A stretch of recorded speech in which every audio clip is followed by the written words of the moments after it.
பாரதி ஒரு மிகப்பெரிய தொழிலதிபர். பாரதி அயராத உழைப்பினால் முன்னேறியவர் என்றாலும் அவர் இன்னும் எளிமையான வாழ்க்கை நடத்தி வருகிறார். அவருடைய வாழ்க்கையில் ஆடம்பரமாய் வாழவும் அவருக்கு தெரியும், ஏழ்மையான சாதாரண வாழ்க்கை வாழவும் அவர் பழகிக் கொண்டிருக்கிறார். அதே பழக்கத்தை அவருடைய மகன் சந்துருவுக்கும் அவர் கற்றுக் கொடுத்து வந்தார்.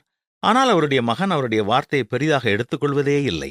அடிக்கடி அவர் தன்னுடைய மகனிடம், மகனே, பணம் என்பது நிலையற்றது, இன்று இருக்கும், நாளை இன்னொருவரிடத்தில் இருக்கும், அதுபோலதான் இந்த ஆடம்பர வாழ்க்கையும் என்று கற்றுக் கொடுத்தார். மேலும் உன்னுடைய வாழ்க்கையில் எளிமையான வாழ்க்கை வாழவும் நீ எப்பொழுதும் தயாராக இருக்க வேண்டும் என்று அடிக்கடி கூறி வந்தார். ஆனால் அவன் எதையும் சட்டை செய்யவில்லை. பாரதியினுடைய தொழில் விருத்தியடைந்தது. அவருக்கு மேலும் மேலும் பணம் பெருகியது. 4 தலைமுறைக்கு பணத்தை சேர்த்து வைத்து விட்டார் என்றாலும் அவருடைய வாழ்க்கையை பார்க்கும் பொழுது அவ்வளவு பெரிய ஒரு செல்வந்தர் என்று யாராலும் சொல்ல முடியாது. மகன் சந்துருவுக்கு திருமணமானது. அவனும் மனைவியும் தாங்கள் செல்வந்தர்கள் என்பதை மற்றவர்கள் காண வேண்டும் என்பதற்காக தேவையற்ற ஆடம்பரச் செலவுகளை செய்தார்கள். அவனுடைய கவனம் வியாபாரத்தை விட்டு சிதற ஆரம்பித்தது. முடிவில் தொழிலில் பெரிய நஷ்டம் ஏற்பட ஆரம்பித்தது. அப்பா சேர்த்து வைத்ததெல்லாம் கொஞ்சம் கொஞ்சமாக செலவானது.